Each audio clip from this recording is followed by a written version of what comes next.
કાલસરી ગ્રામ પંચાયતના તલાટી મંત્રી આયોગના હુકમને તોડીને પી ગયા।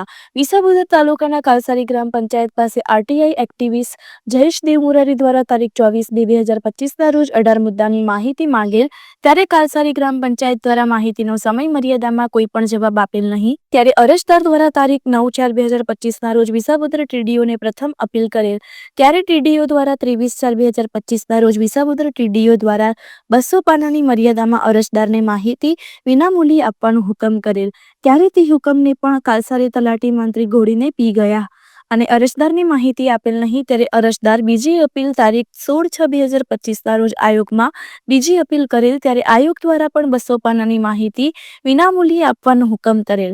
ત્યારે કાલસરી ગ્રામ પંચાયત દ્વારા અરજદાર જયેશ દેવમુરારીને તારીખ 10/10/2025ના રોજ ડોક્યુમેન્ટ નિરીક્ષણ કરવા બોલાવેલ, પરંતુ કાલસરી ગ્રામ પંચાયત મંત્રી દ્વારા અરજદાર રેકર્ડ નિરીક્ષણ ગયેલ। ત્યારે કાલસરી મંત્રી દ્વારા કોઈ પણ જાતની માહિતીનું રેકર્ડ ઉપલબ્ધ ન હોય, ત્યારે અરજદાર દ્વારા મંત્રી પાસે રેકર્ડ હાજર ન હોય તેવું લેખિત માંગતા કાલસરી મંત્રી દ્વારા કાલસરી ગામમાં થયેલ ભ્રષ્ટાચારને છાવરતા હોય તેવું સ્પષ્ટ દેખાઈ આવેલ છે। રિપોર્ટર હરીશ મહેતા, વિસાવદર।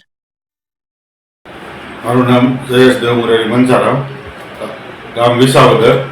આજે મંત્રી સાહેબનો લેટર આવ્યો હતો કે ભાઈ તમે માહિતી નિરીક્ષણાર્થે આવો કાલસરી ગામે ગ્રામ પંચાયતે આવ્યા હતા, તો અહીંયા કોઈ રેકર્ડ ઉપલબ્ધ નથી।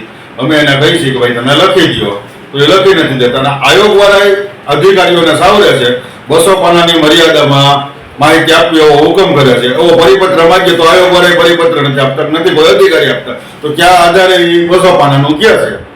તમને કેનો હુકમ કર્યો છે 200 પાના ફ્રી લેવાનો? ટીડીઓ સાથે કર્યો છે અને માહિતી અધિકારીએ કર્યો છે।